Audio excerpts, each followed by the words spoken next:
Hello, allow me to introduce the Communicative Language Teaching Method, or CLT. In this method, interaction is both the means and the goal. A quick overview. The goal of CLT is to enable students to communicate, and so language is used a great deal in these classrooms. Here are some characteristics of CLT. First, function and form.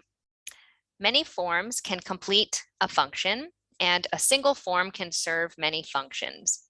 So with CLT, typically a functional syllabus will be used, such as making requests, making predictions, asking, accepting, and declining invitations, and so on.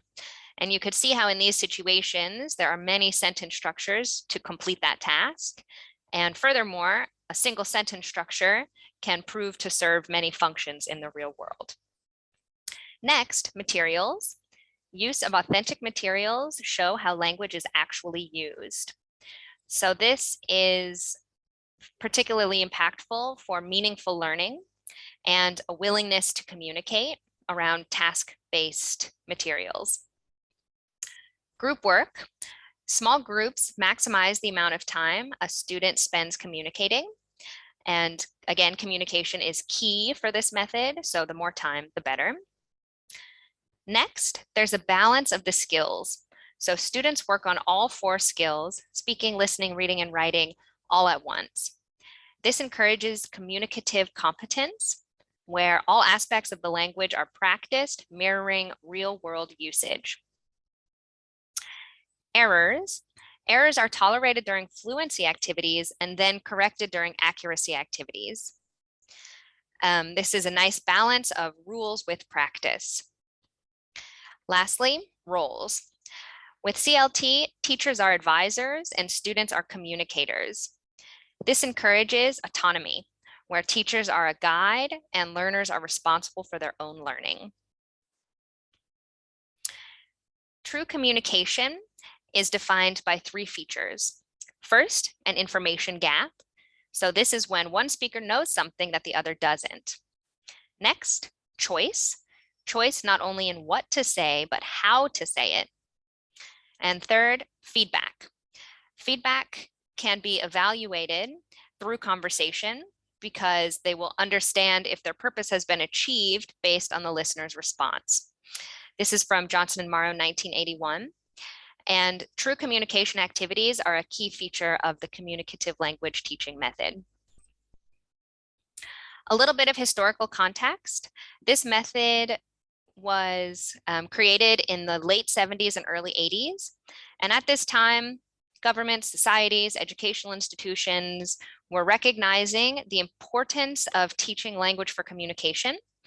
And at the same time, teachers were noticing that mastering linguistic structures didn't equate with mastering communication. So there was a general shift from focusing on linguistic structures to focusing on a communicative approach.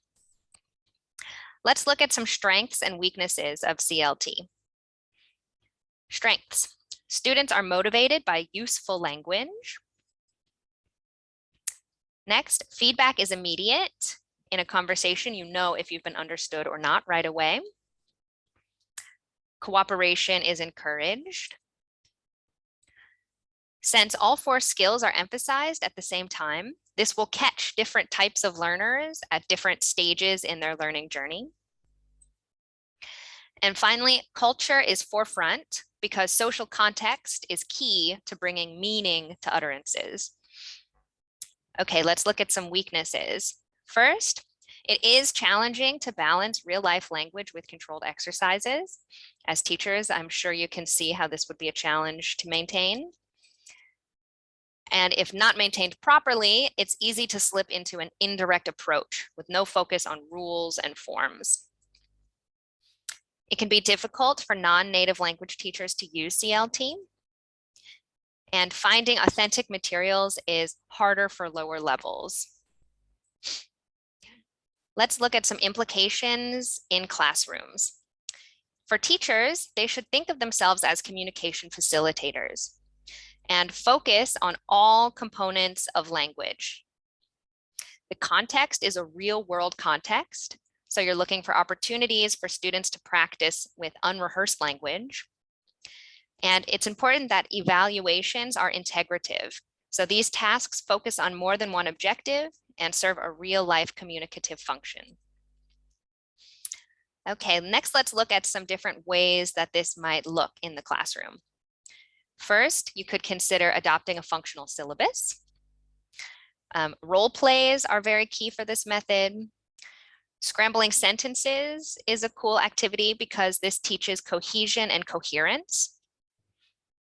Problem-solving tasks, and language games featuring Maro's 3 features of communicative activities, which again are an information gap, choice, and feedback. And you can center lessons around newspaper articles or podcasts. This would count as authentic materials. Okay, thanks so much for listening. I hope that you can use CLT in your classrooms. Bye.